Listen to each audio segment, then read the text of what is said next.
हमारे जी हाथरस स्कूल के बच्चे हैं। वहाँ एक स्कूल। हाँ वो हाँ, बैठो बैठो, बैठ जाओ। आओ, आ जाओ आ आगे आ जाओ जाओ। आ जाओ आ जाओ, सब बच्चे आ जाओ। लाला बैठ जाओ, आ आ जाओ,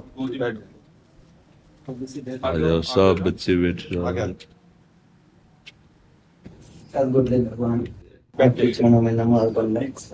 विश्वास नहीं हो पा रहा है कि श्री जी की कृपा और आपके आशीर्वाद से बच्चे आपका सानिध्य प्राप्त कर रहे हैं। सदबुद्धि भगवान बहुत बहुत कृपा। सारे बच्चे आने के लिए मुझसे लड़ रहे थे, झगड़ रहे थे, लेकिन क्योंकि व्यवस्था नहीं बन पा रही थी जी इसलिए एक साथ नहीं आ सकते थे। जी जी इसलिए हमने एक शर्त रखी इनके सामने जी कि सदगुरुदेव भगवान के ऊपर आपको निबंध लिखना है। जी जी सब बच्चों ने निबंध लिखा सदगुरुदेव भगवान, और जो बच्चे सही लिख पाए जी जी। उनको आपका आशीर्वाद दिलाने के लिए लाया हूँ। नहीं, जो सही नहीं लिख पाए हैं उनको भी हमारा आशीर्वाद रहेगा।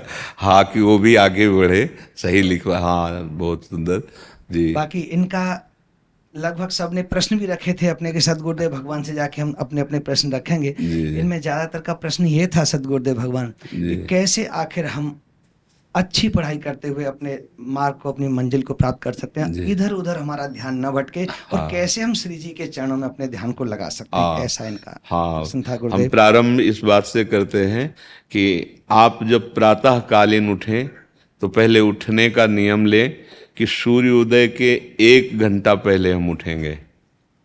देखो, हमारी प्रार्थना मानना, सूर्य उदय के 1 घंटा पहले। हम ये नहीं कहते कि जैसे हम लोग उठते हैं वैसे नहीं। आप बच्चे हो तो इस समय सूर्य उदय कै बजे होता है? लगभग 6 बजे, साढ़े छ- 6 बजे। छः। आप 5 बजे उठ जाइए और उठ करके सबसे पहला कार्य कीजिए, पृथ्वी के चरण स्पर्श कीजिए, भूमि के चरण स्पर्श कीजिए। और फिर आप जिस आसन पर बैठे हैं, देखो ध्यान से हमारी तरफ सुनना, जिस आसन पे बैठे हैं, जिस पे शयन किए थे, जिस सैया पर सोए थे, पृथ्वी को प्रणाम करने के बाद उसी सैया में 5 मिनट केवल बैठ जाइए और 5 मिनट बैठकर 5 संतों का नाम ले लीजिए।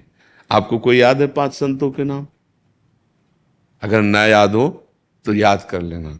किसी भी पांच, जितने भी संत भगवान हैं हमारे, जैसे आचार्य रूप में, जैसे हम लोग, श्री स्वामी हरिदास जी की जय, हरिवंश महाप्रभु की जय, हरिराम व्यास जी की जय, नागरीदास जी की जय, श्री ध्रुवदास जी की जय। पांच पांच संतों के नाम याद कर लीजिए। वो 5 संतों के नाम, ये जीवन आपका देखना कैसा उन्नतिशील होगा। हरि को निज यस्ते अधिक भक्तन यश पर प्यार ताते ये भगवान नाम से भी बढ़कर प्रभावशाली भगवान के जो भक्तों के नाम। इसके बाद नीचे उतरिए और पहले जो अपने माता पिता, अगर वो शयन कर रहे हैं तो कोई बात नहीं है, अगर वो शयन नहीं कर रहे हैं तो पहले जाकर माथा रखकर उनको प्रणाम कीजिए, उनके चरण। अगर हमारी बात मानोगे तो देख लेना तुम्हारा जीवन कैसा बनेगा। इसके बाद आधा लीटर या 1.25 लीटर, जितना आप जल पी सकते हैं, उस जल को आप हल्का सा गर्म करवाइए अपने माता पिता से, जो भी आपकी सेवा में हो, या अगर आप स्वयं कर सकते हो तो स्वयं हल्का सा। अगर 500 ग्राम पी जाए तो और अच्छी बात है, और इससे ज्यादा पी जाए तो अच्छी बात है। वज्रासन में बैठना आता है? वज्रासन जानते हो आप लोग? कैसे, हमें बैठ के दिखाओ। नहीं, ये पद्मासन है। देखो वज्रासन, वो देखो बैठ रहे हैं ये। दोनों पैरों को ऐसे करके इसमें, इससे बैठकर जल पिया जाए, ये आपके ब्रह्मचर्य की रक्षा करेगा, कब्ज नहीं होने देगा, और आपके मस्तिष्क की गर्मी को ठंडा करेगा। ऐसे वज्रासन में बैठकर धीरे धीरे 5 या 10 मिनट में जल पिया जाए। एकदम न पिया जाए, गिलास में लेकर के 500 ग्राम जल धीरे धीरे उसको पिया जाए। फिर इसके बाद आपको 100-200 कदम टहलना है।